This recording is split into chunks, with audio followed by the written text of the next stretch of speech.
ಮೈಸೂರಿನ ಫ್ಯಾಕ್ಟರಿ ಒಂದರಲ್ಲಿ ಡ್ರಗ್ಸ್ ಅನ್ನ ತಯಾರು ಮಾಡ್ತಾ ಇರುವಂತಹ ಶಂಕೆ ಈಗ ವ್ಯಕ್ತವಾಗಿದೆ. ಆ ನಿಟ್ಟಿನಲ್ಲಿ ಪೊಲೀಸರು ರೇಡ್ ಮಾಡಿದ್ದಾರೆ. ಫಿನೈಲ್ ಫ್ಯಾಕ್ಟರಿ ಮೇಲೆ ಪೊಲೀಸರು ರೇಡ್ ಮಾಡಿದ್ದಾರೆ. ಶ್ವಾನದಳ ಬಳಸಿ ಮಾದಕ ದ್ರವ್ಯ ಪತ್ತೆಗೆ ಆಪರೇಷನ್ ಅನ್ನ ಮಾಡಿದ್ದಾರೆ. ಹೆಬ್ಬಾಳು ಕೈಗಾರಿಕಾ ಪ್ರದೇಶದಲ್ಲಿನ ಕೆಮಿಕಲ್ ಫ್ಯಾಕ್ಟರಿ ಇದಾಗಿದೆ. ಒಟ್ಟು 6 ಪೊಲೀಸ್ ಡಾಗ್ಗಳಿಂದ ತಪಾಸಣೆಯನ್ನ ಮಾಡಿದ್ದಾರೆ. ಏನಾದರೂ ಸಿಕ್ತಾ ಅಥವಾ ಇಲ್ವಾ? ಅಥವಾ ಮಾನ್ಯ CM ಅವ್ರು ಮಾತಾಡಿದ್ರಲ್ಲ, ಮಹಾರಾಷ್ಟ್ರದಿಂದ ಬಂದು ಇಲ್ಲೆಲ್ಲ ರೇಡ್ ಮಾಡ್ತಾ ಇದ್ರಿ, ನೀವೇನು ಮಾಡ್ತಿದ್ದೀರಾ ಅಂತೇಳಿ, ಅದಕ್ಕೋಸ್ಕರ ನಾವೇನೋ ಮಾಡ್ತಾ ಇದ್ದೀವಿ ಅಂತೇಳಿ ರೇಡ್ ಆಯಿತು.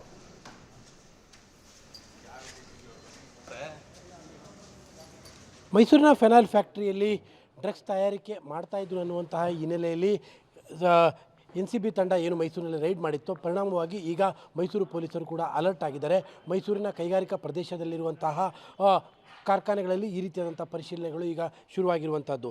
ಅಂದರೆ ಶ್ವಾನದಳದ ಮೂಲಕವಾಗಿ ಮಾದಕ ದ್ರವ್ಯ ಪತ್ತೆ ಕಾರ್ಯವನ್ನು ಮೈಸೂರು ಪೊಲೀಸರು ಆರಂಭಿಸಿದ್ದಾರೆ. ಮೈಸೂರಿನ ಹೆಬ್ಬಾಳು ಕೈಗಾರಿಕಾ ಪ್ರದೇಶದ ವ್ಯಾಪ್ತಿಯಲ್ಲಿರುವಂತಹ ಎಲ್ಲ ಫ್ಯಾಕ್ಟ್ರಿಗಳಿಗೂ ಕೂಡ ಈಗ ಪೊಲೀಸರ ತಂಡ ಶ್ವಾನದಳದ ಸಮೇತವಾಗಿ ಹೋಗ್ತಾ ಇದೆ. ಪ್ರಮುಖವಾಗಿ ಮಾದಕ ದ್ರವ್ಯ ಇರುವಂತಹದ್ರ ಬಗ್ಗೆ ಪತ್ತೆ ಕಾರ್ಯವನ್ನು ಈಗ ಶ್ವಾನದಳ ನಡೆಸ್ತಾ ಇರುವಂಥದ್ದು. ಒಟ್ಟು 6 ಶ್ವಾನಗಳನ್ನ ಇಟ್ಕೊಂಡು ಮೈಸೂರಿನ ಕೈಗಾರಿಕಾ ಪ್ರದೇಶದಲ್ಲಿ ಪೊಲೀಸರು ಈಗ ಪರಿಶೀಲನೆಯನ್ನು ಕೂಡ ಶುರು ಮಾಡಿರುವಂಥದ್ದು. 2 ದಿನಗಳ ಹಿಂದೆ ಅಷ್ಟೇ NCB ತಂಡ ಮೈಸೂರಿನ ಫೆನೈಲ್ ಫ್ಯಾಕ್ಟರಿಗೆ ಸಂಬಂಧಪಟ್ಟಂತೆ ಅಲ್ಲಿ ಡ್ರಗ್ಸ್ ತಯಾರಿಕೆ ಮಾಡ್ತಾಯಿದ್ರು ಅನ್ನುವಂತಹ ಒಂದು ಸುಳಿವಿನ ಹಿನ್ನೆಲೆಯಲ್ಲಿ ಬಂದು ದಾಳಿಯನ್ನು ಮಾಡಿತ್ತು. ಪರಿಣಾಮವಾಗಿ ಮೈಸೂರಿನ ಹೆಬ್ಬಾಳ್ ಕೈಗಾರಿಕಾ ಪ್ರದೇಶದ ವ್ಯಾಪ್ತಿಯಲ್ಲಿ ಇರುವಂತಹ ಈ ರೀತಿಯಾದಂತಹ ಫ್ಯಾಕ್ಟ್ರಿಗಳ ಮೇಲೆ ಈಗ ಶ್ವಾನದಳ ತಂಡ ಬಂದು ಪರಿಶೀಲನೆಯನ್ನು ನಡೆಸ್ತಾ ಇದೆ. ದಿಢೀರ್ ಆದಂತಹ ಪರಿಶೀಲನೆ ಕಾರ್ಯಗಳು ಈಗ ಸಾಗ್ತಾ ಇರುವಂತಹದ್ದು. ಶ್ವಾನದಳದ ಮೂಲಕವಾಗಿ ಎಲ್ಲ ಪ್ರಮುಖವಾಗಿ ಕೆಮಿಕಲ್ ಫ್ಯಾಕ್ಟ್ರಿಗಳನ್ನೇ ಟಾರ್ಗೆಟ್ ಮಾಡಿಕೊಂಡು ಈಗ ಶ್ವಾನದಳದ ಮೂಲಕವಾಗಿ ಪತ್ತೆ ಕಾರ್ಯವನ್ನು ಮಾಡ್ತಾ ಇರುವಂತಹದ್ದು. ಕೆಮಿಕಲ್ ಫ್ಯಾಕ್ಟ್ರಿಗಳಲ್ಲಿ ಮಾದಕ ದ್ರವ್ಯ ತಯಾರಿಕೆ ಆಗ್ತಾ ಇದೆ ಅನ್ನುವಂತಹ ಕೆಲವೊಂದಿಷ್ಟು ಅನುಮಾನಗಳು ಬಂದಿದ್ದಾವೆ.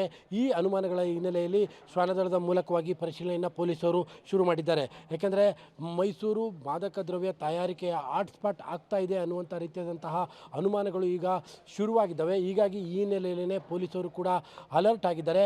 ಅಲರ್ಟ್ ಆಗಿ ಮೈಸೂರಿನ ಪ್ರಮುಖವಾಗಿ ಹೆಬ್ಬಾಳು ಕೈಗಾರಿಕಾ ಪ್ರದೇಶದ ವ್ಯಾಪ್ತಿಯಲ್ಲಿ ಈ ರೀತಿಯಾಗಿ ಕೆಮಿಕಲನ್ನು ತಯಾರು ಮಾಡುವಂತಹ ಫ್ಯಾಕ್ಟ್ರಿಗಳನ್ನು ತಾವೀಗ ಗಮನಿಸ್ತಾ ಇರ್ಬೋದು. ಎಲ್ಲ ಒಟ್ಟು 6 ಶ್ವಾನಗಳು, ಇವೆಲ್ಲವೂ ಕೂಡ ನುರಿತ ಶ್ವಾನಗಳು, ಅಪರಾಧ ಪತ್ತೆ ಕಾರ್ಯದಲ್ಲಿ ಭಾಗವಹಿಸುವಂತಹ ಪ್ರಮುಖವಾದಂತಹ ಶ್ವಾನಗಳು. ಈ ಶ್ವಾನಗಳ ಮೂಲಕವಾಗಿ ಈ ಮಾದಕ ದ್ರವ್ಯದ ಪತ್ತೆ ಕಾರ್ಯವನ್ನು ನಡೆಸ್ತಾ ಇರುವಂಥದ್ದು. ಎಲ್ಲ ಶ್ವಾನಗಳು ಪ್ರಮುಖವಾಗಿ ಮಾದಕ ದ್ರವ್ಯದ ಪತ್ತೆಯಲ್ಲಿ ಪ್ರಮುಖವಾದಂತಹ ಪಾತ್ರವನ್ನು ಹಲವು ಪ್ರಕರಣಗಳಲ್ಲಿ ವಹಿಸಿದ್ದಾವೆ. ಹಾಗಾಗಿ ಮೇಲ್ನೋಟಕ್ಕೆ ಮಾದಕ ದ್ರವ್ಯದ ಕೆಮಿಕಲ್ಸ್ಗಳು ಮೇಲ್ನೋಟಕ್ಕೆ ಸ್ಪಷ್ಟವಾಗಿ ಗೊತ್ತಾಗೋದಿಲ್ಲ. ಹೀಗಾಗಿ ಶ್ವಾನದಳದ ಮೂಲಕವಾಗಿ ಅವುಗಳ ಪರಿಶೀಲನೆಯನ್ನು ಮಾಡ್ತಾ ಇರುವಂಥದ್ದು. ಮತ್ತೊಂದು ಕಡೆಯಲ್ಲಿ ACP ರವಿಪ್ರಸಾದ್ ಅವರ ನೇತೃತ್ವದ ಟೀಮ್ ಇಡೀ ಒಂದು ಕಾರ್ಯಾಚರಣೆಯನ್ನು ಪರಿಶೀಲನೆಯನ್ನು ನಡೆಸ್ತಾ ಇದೆ.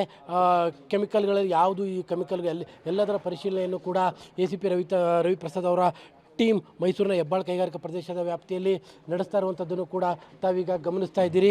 ಶ್ವಾನದಳದ ಜೊತೆಗೆ ಪೊಲೀಸ್ನ ಇಡೀ ಟೀಮ್ ಬಂದು ಮೈಸೂರಿನ ಪ್ರಮುಖವಾದಂತಹ ಎಲ್ಲ ಕೆಮಿಕಲ್ ಫ್ಯಾಕ್ಟ್ರಿಗಳಲ್ಲಿ ಇಟ್ಟಿರುವಂಥ ಎಲ್ಲ ವಸ್ತುಗಳನ್ನು ಕೂಡ ಶ್ವಾನದಳ ಪರಿಶೀಲನೆಯನ್ನು ಮಾಡ್ತಾ ಇದೆ. ಶ್ವಾನದಳದ ಜೊತೆಗೆ ಪೊಲೀಸ್ ತಂಡವೂ ಕೂಡ ಈಗ ಪರಿಶೀಲನಾ ಕಾರ್ಯದಲ್ಲಿ ತೊಡಗಿರುವಂಥದ್ದು. ಅಲ್ಲಿಗೆ ಮೈಸೂರು ಪೊಲೀಸರು ಕೂಡ ಅಲರ್ಟ್ ಆಗಿದ್ದಾರೆ. ಯಾಕೆಂದರೆ ಮೈಸೂರು ಡ್ರಗ್ಸ್ ಉತ್ಪಾದನೆಯ ಕೇಂದ್ರ ಸ್ಥಾನ ಆಗ್ತಾ ಇದೆ, ಹಾಟ್ಸ್ಪಾಟ್ ಆಗ್ತಾ ಇದೆ ಅನ್ನುವಂತಹ ರೀತಿಯಾದಂತಹ ವಾತಾವರಣಗಳು ನಿರ್ಮಾಣವಾಗ್ತಾ ಇರುವಂತಹ ಹಿನ್ನೆಲೆಯಲ್ಲಿ ಈ ರೀತಿಯಾದಂತಹ ದಿಢೀರ್ ದಾಳಿಗಳ ಮೂಲಕವಾಗಿ ಪರಿಶೀಲನೆ ಕಾರ್ಯ ಸಾಗಿರುವಂಥದ್ದು. ಕ್ಯಾಮ್ರಾ ಪರ್ಸನ್ ಕಾರ್ತಿಕ್ ಜೊತೆ KP Nagaraj, public TV, Mysuru.